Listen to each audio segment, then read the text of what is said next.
What is necrotizing fasciitis? Necrotizing fasciitis, also known as flesh-eating bacteria or flesh-eating disease, is a rare infection of the skin and tissues below it. Necrotizing means causing tissue death, and fasciitis refers to fascia inflammation, which is tissue under the skin. Necrotizing fasciitis is a form of necrotizing soft tissue infection. These life-threatening infections affect the skin, muscles, and soft tissue and cause patches of tissue to die. It spreads quickly and aggressively in an infected person, causes tissue death at the infection site, and can be deadly if not treated right away. Every year, between 700 and 1,150 cases are diagnosed in the U.S. Up to 1 in 5 cases of necrotizing fasciitis result in death. It rarely happens in children.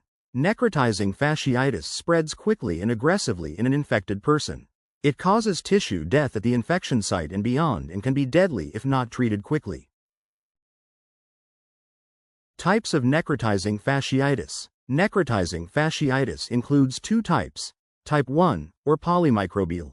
This type happens when more than one bacteria, usually a mix of aerobic and anaerobic bacteria, cause the infection. Type 2, or monomicrobial. The monomicrobial form is typically caused by one bacteria, group of Streptococcus or Staphylococcus aureus bacteria. Necrotizing fasciitis causes. Necrotizing fasciitis is commonly caused by group of Streptococcus bacteria. That's the same type of bacteria that causes strep throat. But several types of bacteria, including Vibrio vulnificus, Staphylococcus, and others, have also been linked to the disease. Necrotizing fasciitis happens when these types of bacteria infect the superficial fascia, a layer of connective tissue below the skin. Flesh-eating bacteria transmission. The bacteria that cause necrotizing fasciitis can enter the body through surgical wounds. Puncture wounds are an injury that doesn't break the skin. Burns, minor cuts and scrapes, insect bites, abrasions. In some cases, it is unknown how the infection began. Once it takes hold, the infection rapidly destroys muscle, skin, and fat tissue. Necrotizing fasciitis risk factors. Having a weakened immune system and certain diseases may make you more likely to get necrotizing fasciitis. Health conditions that may raise your risk include alcohol abuse, cancer, chickenpox in childhood, cirrhosis, diabetes, heart disease affecting the heart valves, chronic kidney disease, lung disease including tuberculosis, peripheral vascular disease, steroid use, use of injectable or IV drugs. In very rare cases, dental, tonsil, salivary gland, and sinus issues can cause facial necrotizing fasciitis. Necrotizing fasciitis symptoms. The early symptoms of an infection with flesh-eating bacteria usually appear within the first 24 hours of infection. Symptoms are similar to those of other conditions like the flu or less serious skin infection. The early symptoms are also similar to common post-surgical complaints, such as serious pain, including areas other than the skin that look swollen or red. Inflammation, fever, nausea. Symptoms often include a combination of the following: increasing pain in the general area of a minor cut, abrasion, or other skin opening. Pain that is worse than would be expected from the appearance of the cut or abrasion. Redness and warmth around the wound, though symptoms can begin at other areas of the body.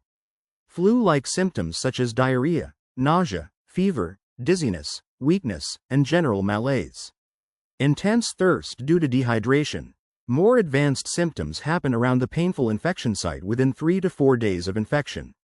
They include swelling, possibly along with a purplish rash, large, violet-colored marks that turn into blisters filled with dark, foul-smelling fluid, discoloration, peeling, and flakiness as tissue death happens, dizziness, fatigue, or nausea.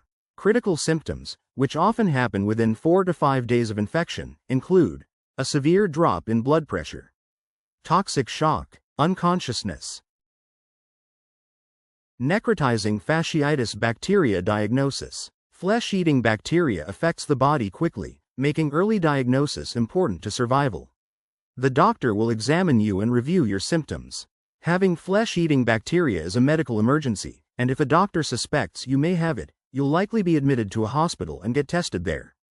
Tests to diagnose flesh-eating bacteria include blood tests, People with flesh-eating bacteria have high levels of white blood cells. Tissue biopsy. You may need exploratory surgery to remove some of the tissue from the infected area. The tissue is sent to a lab to identify the particular bacteria that's causing the infection. But you'll be given some medicine to treat the infection before test results are back. CT scan. A CT scan can show your doctor where fluid and pus are collecting in the body. It also shows the presence of gas bubbles under the skin, which helps confirm the diagnosis. Household members and others who have had close contact with someone with necrotizing fasciitis should be tested for the disease if they have symptoms of an infection. Necrotizing fasciitis treatment. If you're infected with flesh-eating bacteria, you will get several types of treatment. The extent of treatment depends on the stage of the disease when treatment is started, but can include intravenous antibiotic therapy, surgery to remove damaged or dead tissue in order to stop the spread of infection, medications to raise blood pressure, amputations of affected limbs in some cases, hyperbaric oxygen therapy to preserve healthy tissue, cardiac monitoring and breathing aids, blood transfusions, intravenous immunoglobulin, which helps the body fight infection. Necrotizing fasciitis complications. Serious complications are common and may include sepsis, shock, organ failure, loss of an arm or leg due to amputation, severe scarring, death. Necrotizing fasciitis prevention. Washing your hands with soap and water or using an alcohol-based hand sanitizer is one of the best steps you can take to prevent flesh-eating bacteria and other skin infections. You can also prevent skin infections by taking these steps. After cleaning, cover an oozing, draining, or open wound with a clean, dry bandage. Get treated by a doctor if you have a serious or deep wound, such as a puncture or gunshot. Don't go swimming or use a hot tub if you have an open wound or skin infection. There's no vaccine available to prevent flesh-eating bacteria infection. Necrotizing fasciitis outlook. Early diagnosis and immediate, aggressive treatment are critical when it comes to fighting this rare skin infection. Many people need more than one procedure to remove damaged, infected tissue. If you have red, swollen skin and it's not going away, make an appointment with your doctor.